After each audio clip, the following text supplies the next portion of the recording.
So thank you so much to IHA and the SRI Institute for asking me to speak today. This is another theme very close to my heart, which I said also about the last talk, but I think you'll see why as we proceed. Um, I'm going to open with a quote from The Voice of the Silence. Saith the great law, in order to become the knower of all self, thou hast first of self to be the knower. To reach the knowledge of that self, thou hast to give up self to non-self, being to non-being.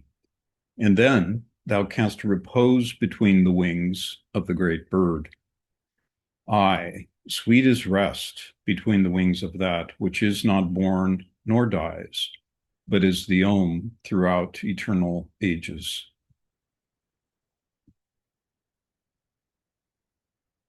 In The Secret Doctrine, H.P. Blavatsky states that what many scholars of her day referred to as symbolism was in its purest form in antiquity the mystery language of prehistoric ages, preserved to this day by the adepts of every nation. It is universally understood by them because rooted in the sacred wisdom science granted to the whole of the human race at the dawn of its awakening. Esoteric symbolism, she wrote, is a language composed of 7 dialects, each referring to one of the 7 mysteries of nature, none of which can be properly understood without mastering all the others, without the purest altruism, complete self-mastery, and the awakening of the highest intuitive faculties.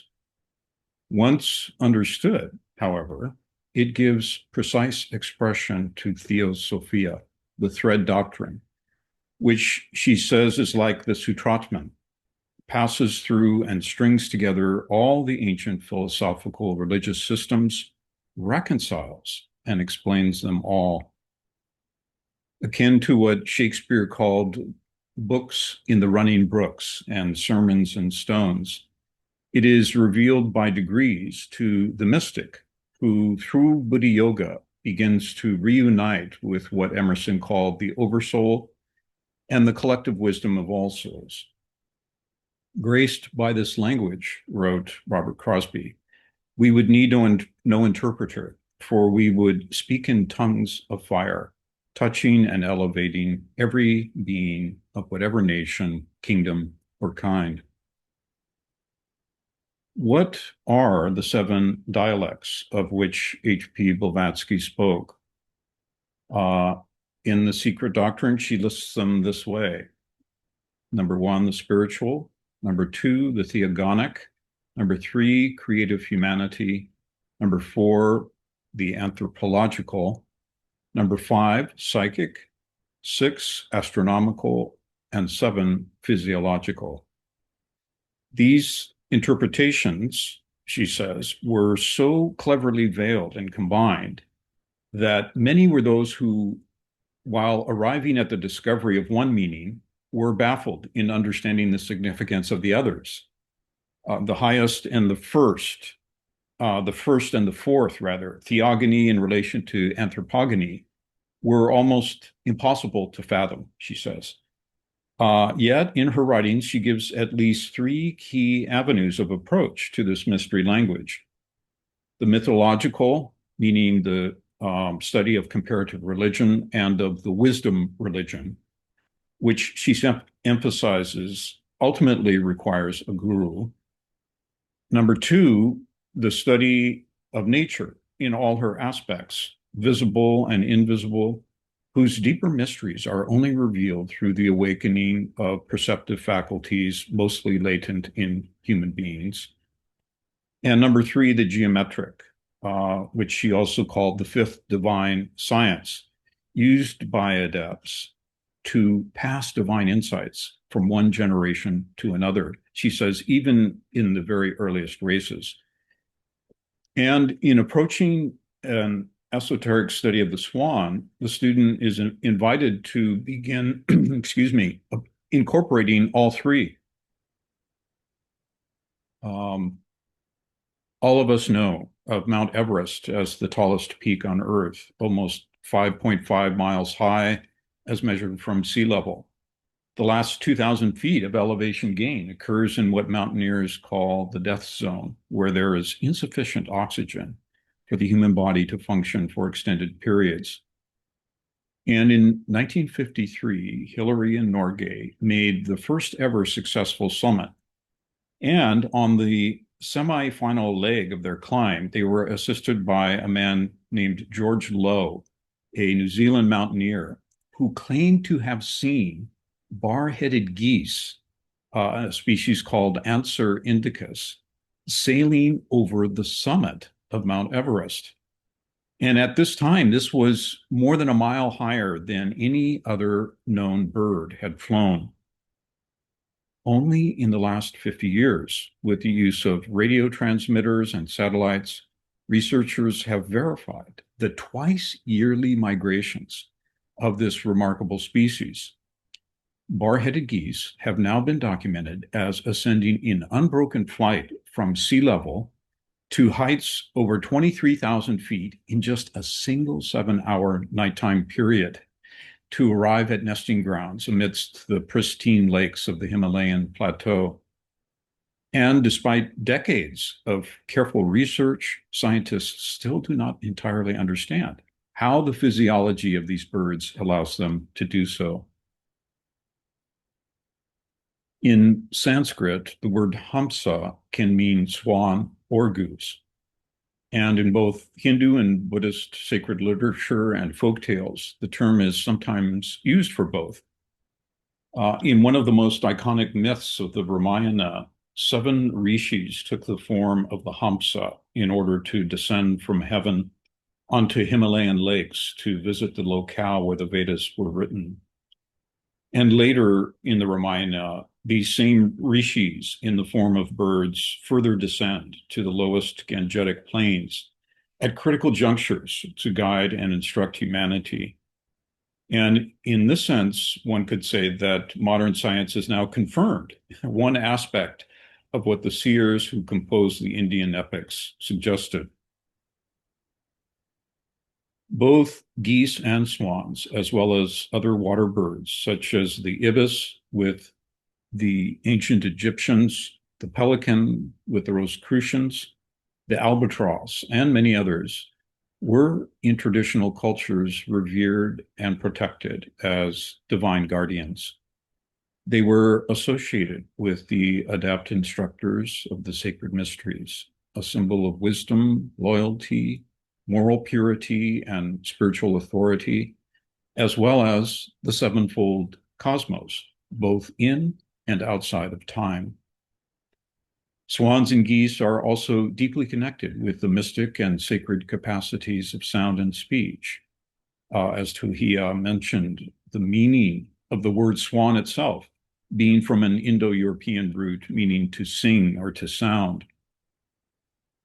And in Christian symbolism, although the dove is often emphasized, with the early Christians and the Celts, the goose was revered as a herald of the Holy Spirit, the third aspect of the Christian Trinity.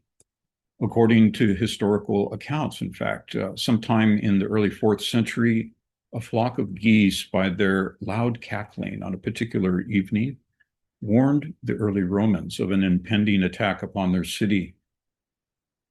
Like the Holy Spirit in John's Gospel, geese were compared to the wind that, quote, blows where it wills.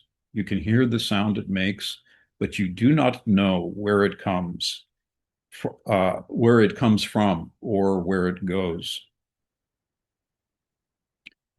And in ancient Greek mythology, the swan was sacred to the god Apollo, the deity of light and truth, wisdom and knowledge, as well as music, prophecy, and healing. Large flocks of swans were believed to inhabit the rivers of Hyperborea, connected by HPB with the second root race, where they circled Apollo's sacred shrine, singing hymns. One of the principal assertions of sacred mythical traditions, both East and West, is that the highest reality, whether called God, Parabrahm, or the Buddha nature, pervades both humanity and all of visible and invisible nature, including all the kingdoms, both above and below the human. The one life and those who have realized it are omnipresent. And this is one of the central meanings, of course, behind the Tibetan mandala. If we had the divine eye of the true seer, we would know that each living being, each creature, as every atom in space, is a fractal mirroring, a microcosm of that same whole. And when considered in both its spiritual essence and visible physical form, the smallest microscopic amoeba to the ephemeral snowflake, to the human constitution, to the solar system, are mirrors of the whole cosmos. As above, so below is the well-known ancient axiom. At a beginning level, for example, the very common fourfold division of the cosmos and human nature that is that of the spiritual, the mental, the astral, and the physical. And these are analogous to the elements of fire, air, water, and earth, and also these four Platonic solids, the fifth being that of the dodecahedron. Aquatic birds, such as the swan and the goose, synthesize all four. Like the hidden architecture of the cosmos and like the wakeful bodhisattva, the Hamsa gracefully and powerfully bridges and transcends the seeming polarities. And this is central to the virtue of the Kumaras, the mind-born sons of Brahma, linked to the Elohim of Christianity, the Dhyani Buddhas of Northern Buddhism. It is the untapped potentiality of the higher monastic faculty in every human being, capable of bridging heaven and earth on behalf of all beings, synthesizing the highest spiritual realization of unity, the OM, with the AUM, the self-conscious knowledge of every plane mirroring the universal mind with loving and joyous involvement in the most material and differentiated planes of embodied existence. In addition, this dual participation in time and timelessness is potently represented by the mastery of winged flight, by the migratory patterns and graceful form of both geese and swans. Flight itself is symbolic of spiritual freedom, of higher forms of noetic vision and transcendent consciousness. In ancient Russian mythology, for example, the deity called Tangra Karakan is a pure white goose, perpetually in flight, and lord of the three realms of air, water, and land.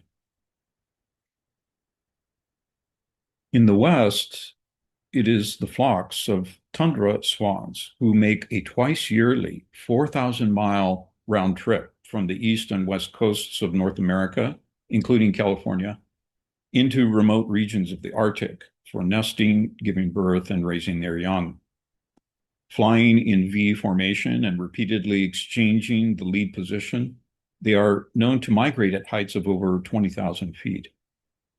Besides being a symbol of the awakened mind's capacity to self-consciously and voluntarily participate in collective rebirth, many aspects of such trips display symphonic group effort, incredible stamina, and a highly refined harmonic attunement to the rhythms, cycles, and signals of nature. With some species, it has been proven that the young do not know where and how to migrate, but are led and learn only from their elders.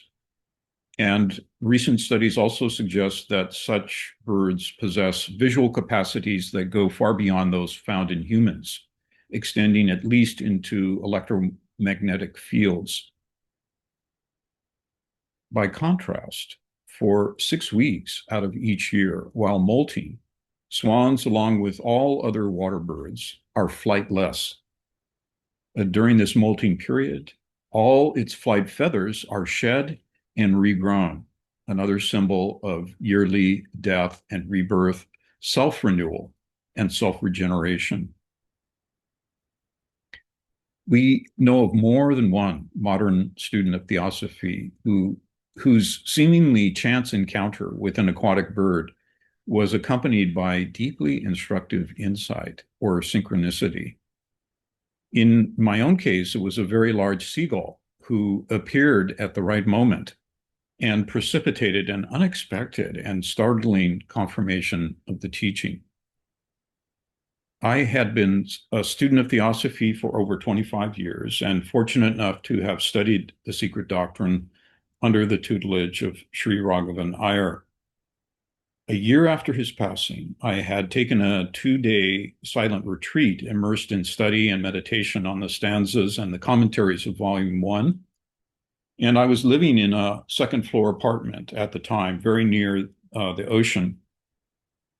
And in the early afternoon, I stepped outside onto the small balcony for a breath of fresh air, just at the very moment that an unusually large seagull swooped overhead, its wingspan, at least as wide as my arm's length, stretched out. And it passed so close that if I had reached out my arm and jumped, I could have touched it.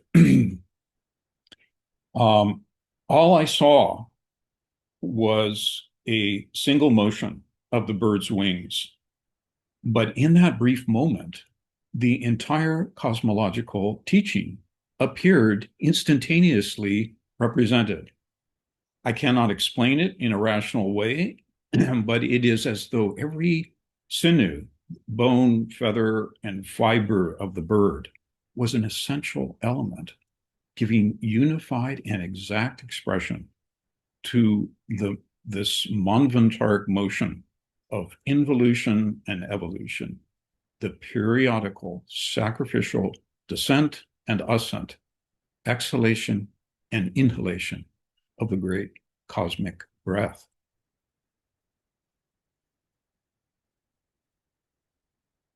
As you heard me discuss last week, in Mahayana Buddhism, the entrance to the path is achieved through awakening bodhicitta, the seed of altruism residing in every human heart. And in chapter 6 of Entering the Middle Way by Chandrakirti, who was a 7th century Buddhist master residing at Nalanda, he describes the swan as a symbol of the bodhisattva, as one who synthesizes the time-bound and the timeless aspects of bodhicitta, of universal love and compassion.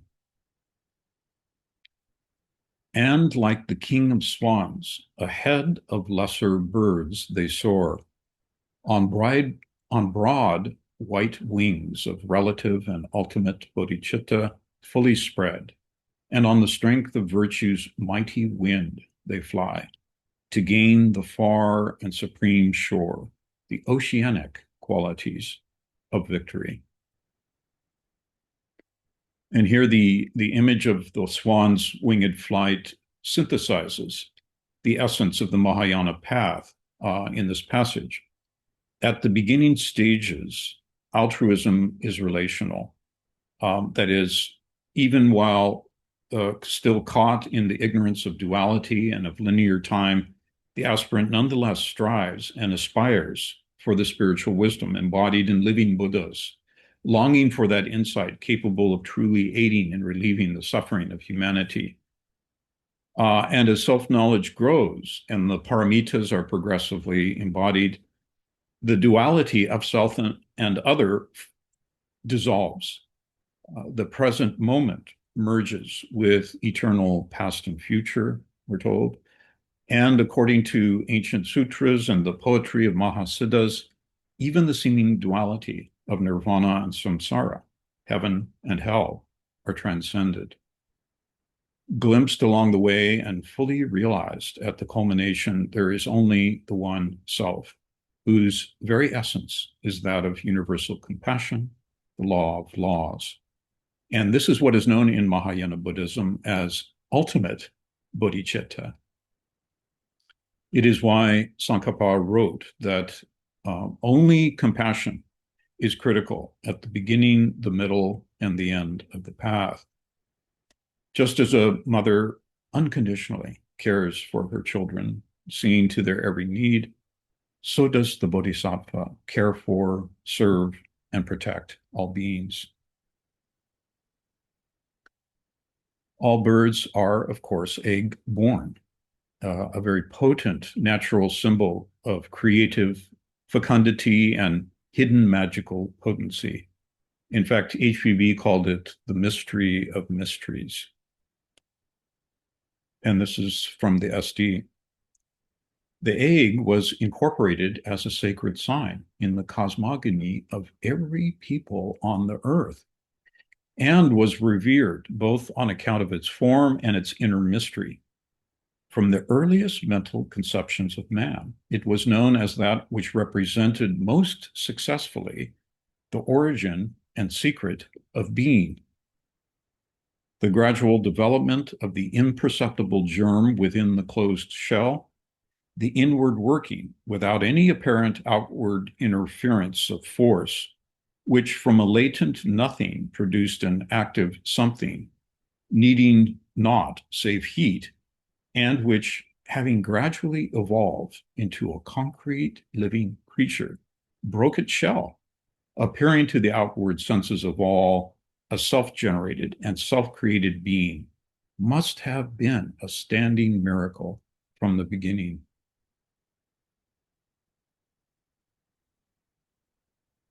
In the oldest Vedas of the Hindu tradition, the white Hamsa is famously depicted as the Vahan, or vehicle, of Brahma, who is the force of all cosmic birth and creativity.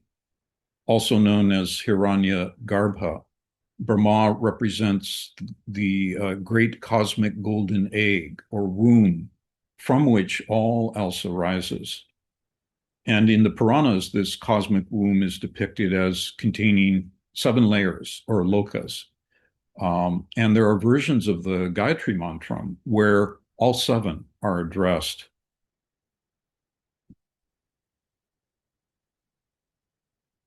An immaculate white swan asleep on the water in an egg-like shape with its long neck curled up upon its back and its head near its tail reminds us also of the Ouroboros, a serpent swallowing its own tail, a symbol of the law of eternal periodicity and karma, in which the end is rooted in the beginning, the effect in the cause.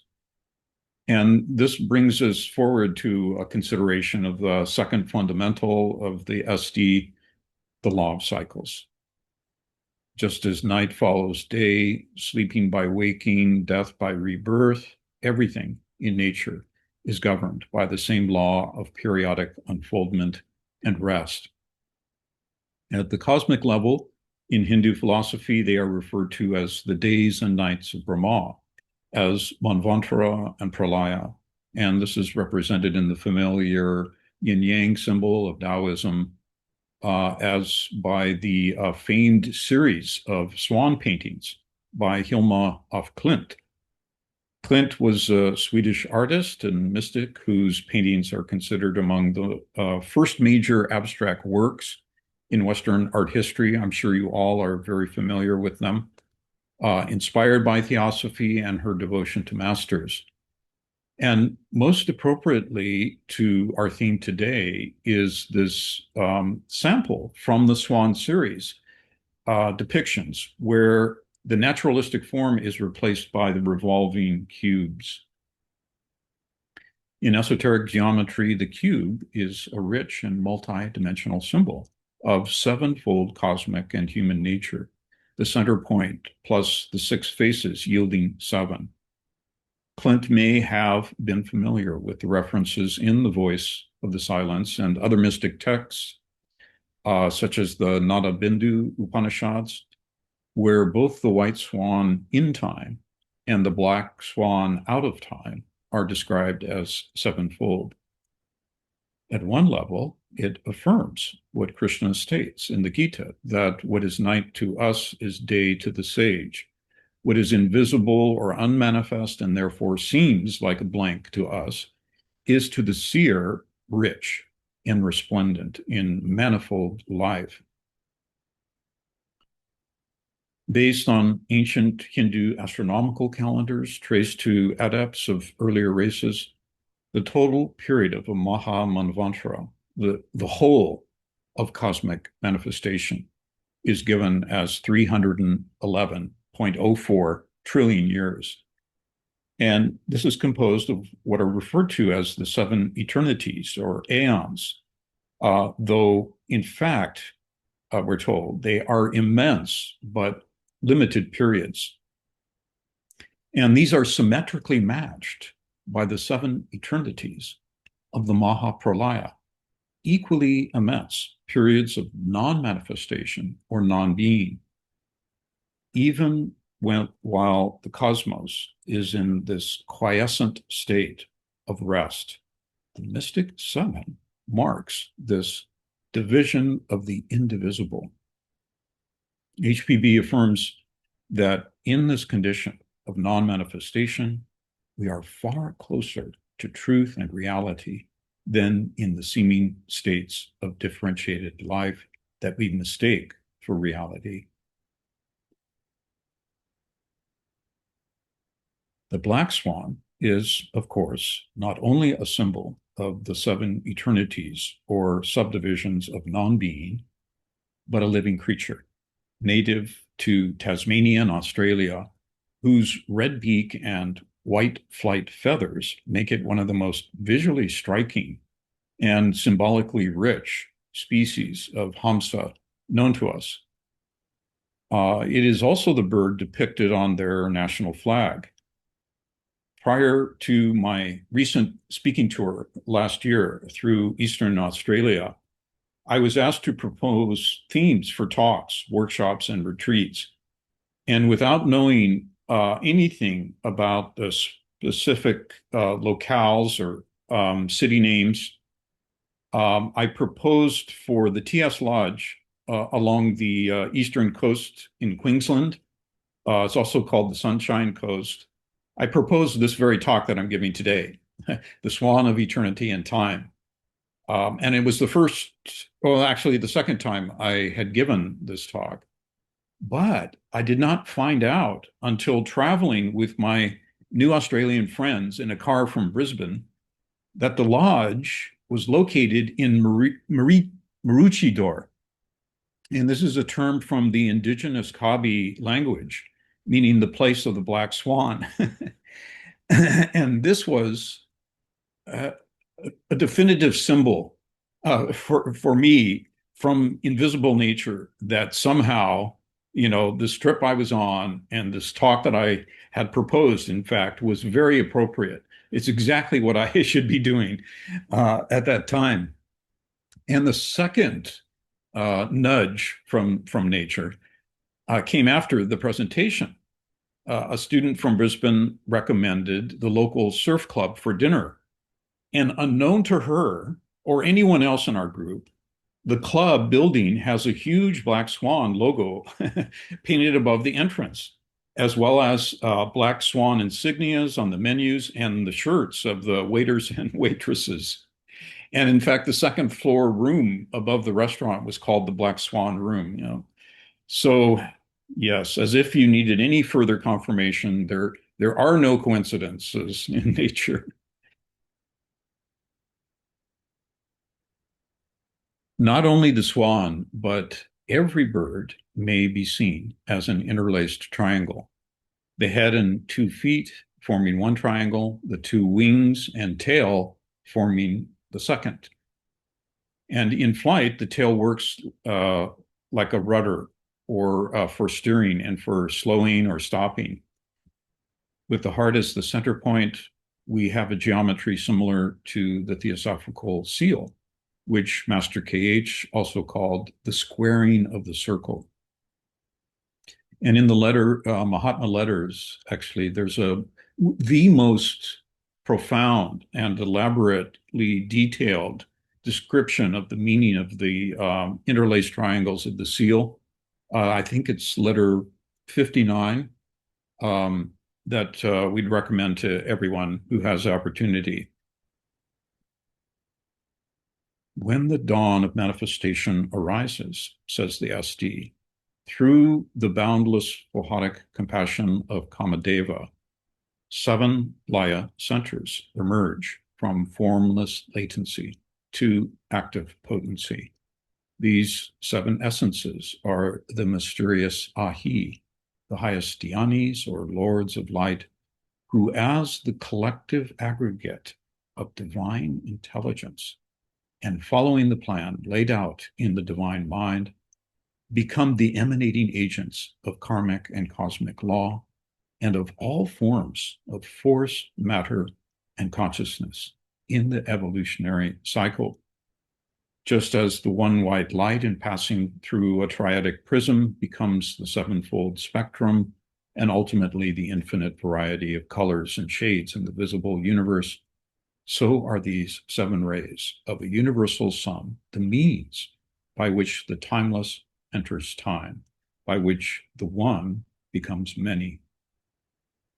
Every manifested thing mirrors this archetypal 7ing, we are told, and all key cycles are governed by the same fractal pattern.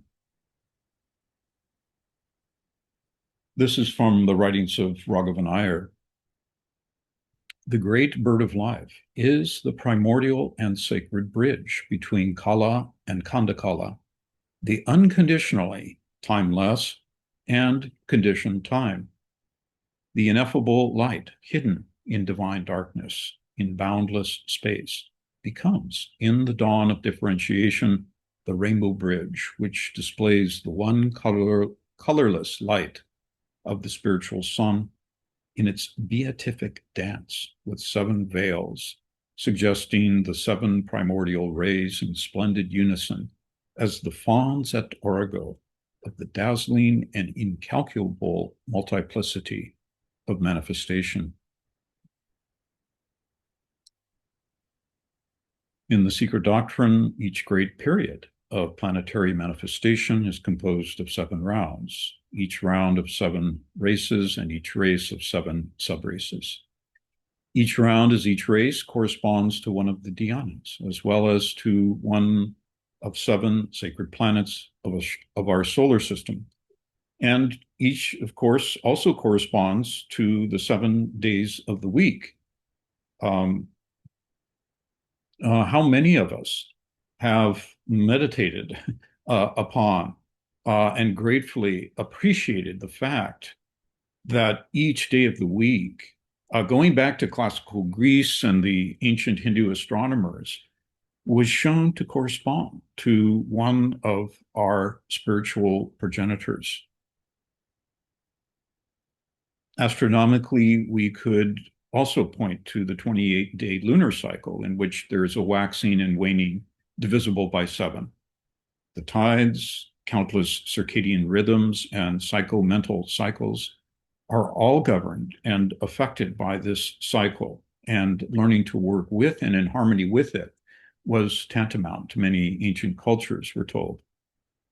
In addition, each human incarnation, from conception to death, is governed by cycles of 7. It is not until the age of 7, for example, that manas, the human soul, has taken hold of the child, thus making the individual a responsible agent. And this is a quote from HPB, again from the SD. With the child, it is the teeth that appear in the 7th month, and he sheds them at 7 years. At twice 7, puberty begins. At 3 times 7, all our mental and vital powers are developed. At 4 times 7, he is in his full strength. At 5 times 7, his passions are most developed, etc., etc. Thus, the same for the earth. It is now in its middle age, yet very little wiser for it.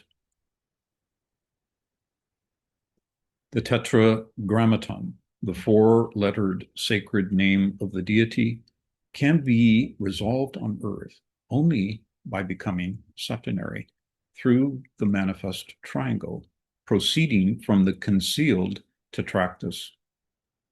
Therefore, the number 7 has to be adopted on this plane, as written in the Kabbalah, the greater holy assembly. For assuredly there is no stability in those 6, save what they derive from the 7th, for all things depend upon the 7th. Might the sevenfold swan then be a symbol of our innate capacity to maintain conscious spiritual purpose, unity with all, and our commitment to serve the whole through every cycle of differentiation and periodicity? In the late 1800s, HPB explained that the threefold division of human nature is found in Raja Yoga and also in the Christian tradition, the fourfold found in Vedanta philosophy, and the fivefold found in many Buddhist systems are all rooted in the esoteric 7 of the Trans-Himalayan system, shown on the far right here on this chart. And this is one of the reasons she explains, both in the SD and in Isis Unveiled, why the number 7 plays such a prominent role in all the archaic mystery schools, in systems of theogony, cosmology, and mythology. If used as a basis for study, she wrote, it will reveal this common substrate between many traditions and a means by which we can best apprehend the ancient axiom that every microcosm, no matter how small, mirrors the universal macrocosm. It will also provide an archetypal foundation for the sciences of the future, in which there will be this synthesis of mystic philosophy, cosmology, and human psychology. It will radically shift the way we view all life and human purpose, awakening to greater clarity and understanding of sleep and after-death states, and the comprehensive logic of reincarnation. In time, wrote W.Q. Judge, it will enable us to determine at each point of our daily experience which of the 7 principles or a combination of them is operative, opening the doors of perception and spiritual service that we never thought were possible. Another quote from Raghavan Iyer: for all human beings in the present period of evolution, spiritual growth consists in awakening noetic awareness of formless spiritual essences, a process of monastic maturation, which requires precise apprehension of the different sets of dhyanis and ancestors involved in the complex karmic heredity of humanity.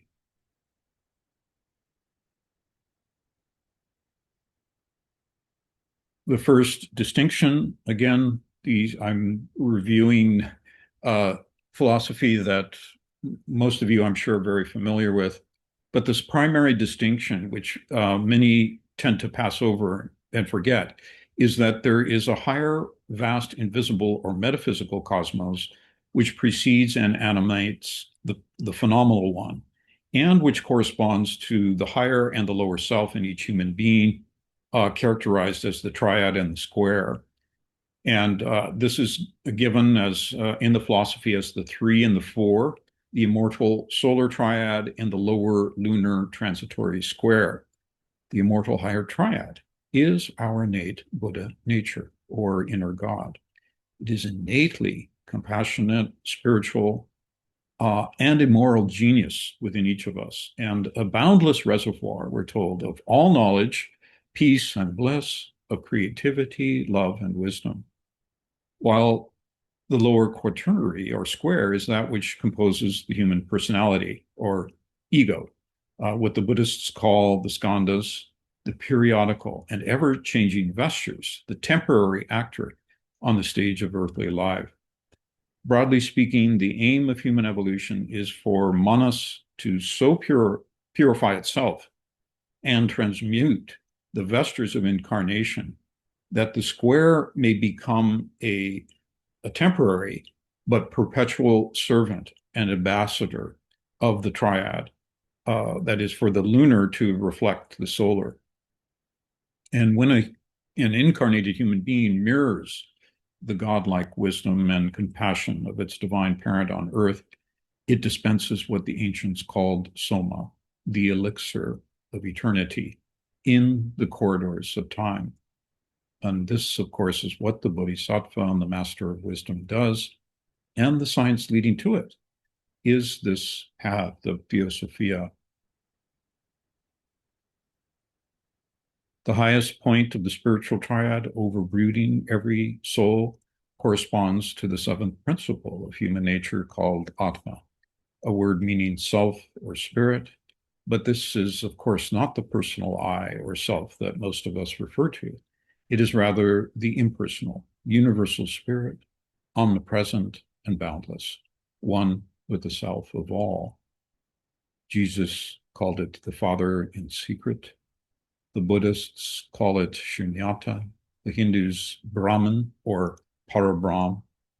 When fully self-consciously awakened, in a few Upanishads, it is called Paramahamsa, the swan, beyond both being and non-being. And this, of course, links up with the division of the term Hamsa into two words, aham and sa.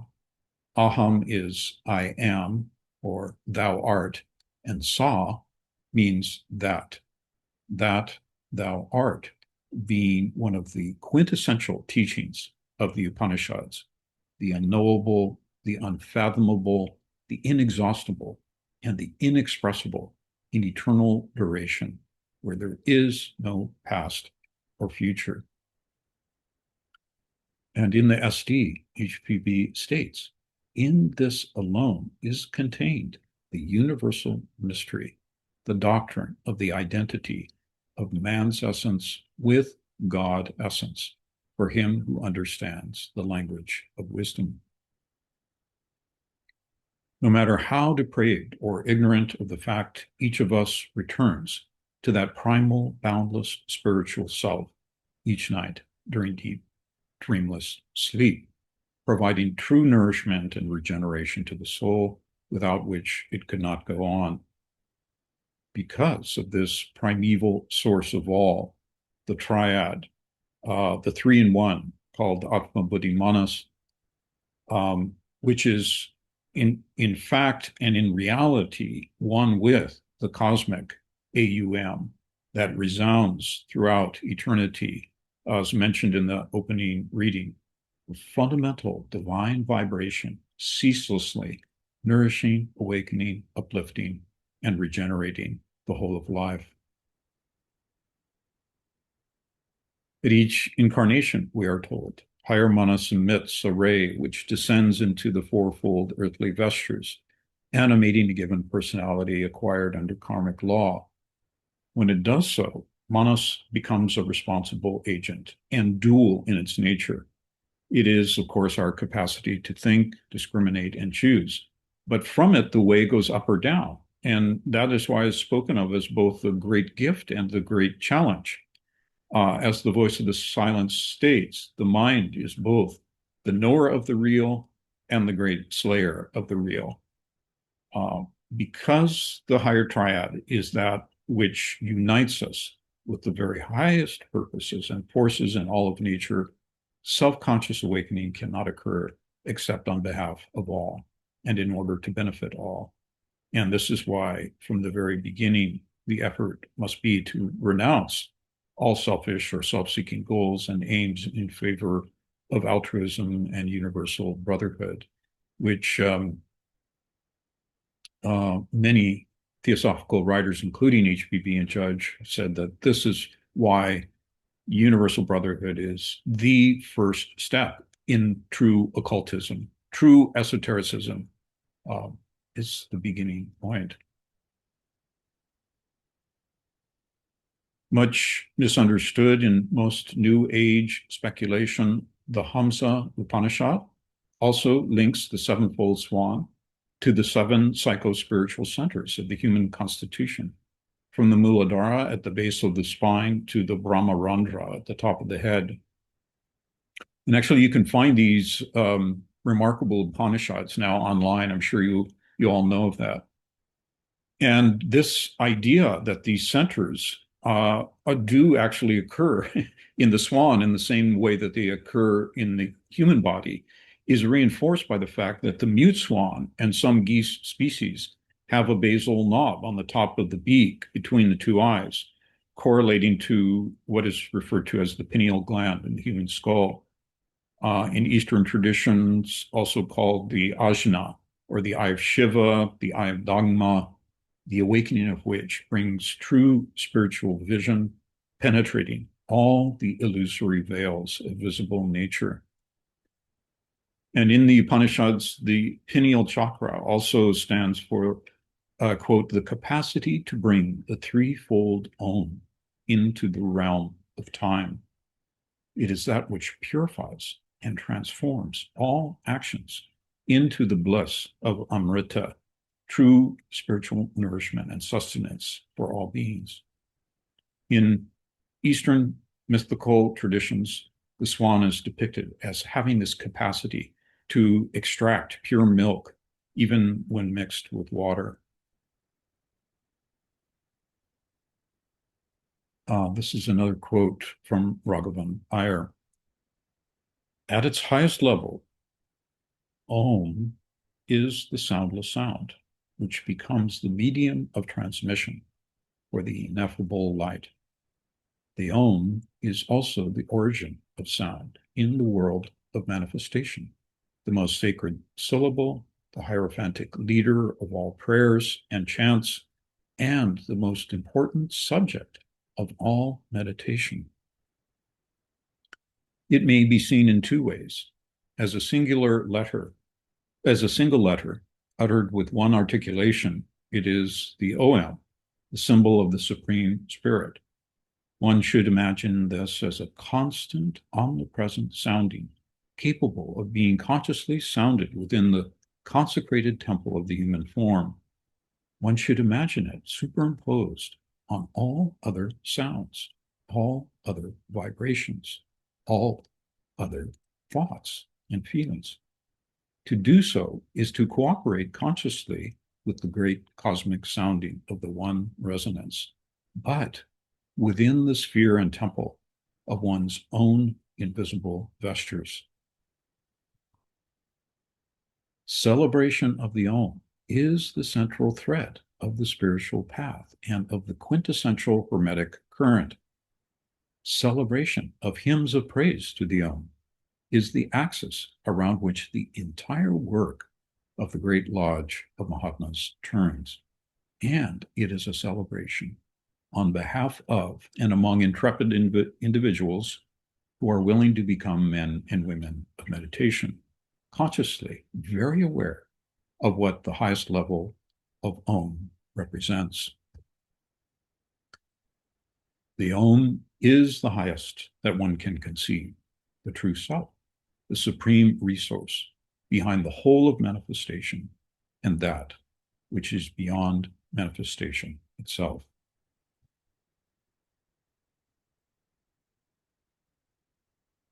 In the Hamsa Upanishad, we find a short discourse between the Hindu sage Gautama and his guru, Sanat Kumara, the eternal youth, quote unquote, and knower of all dharmas, who offers a distillation of Vedic wisdom. And here the unfoldment of knowledge of the bird known as Hamsa is given as the allegorical equivalent of the unfoldment of spiritual self-knowledge, also referred to as Brahma Vidya, the spiritual sun, quote, more resplendent than tens of millions of suns, and by whom all this world is pervaded, unquote. So we'll close with this reading from the Hamsa Upanishad. At our birth, it enters into us, the migratory bird. Like the fire invisibly present in the wood, like the oil hidden in the sesame seed, it dwells in the deepest depth of us. To know that, the bird, is to free oneself from death. Thank you all again for this wonderful opportunity and your kind attention.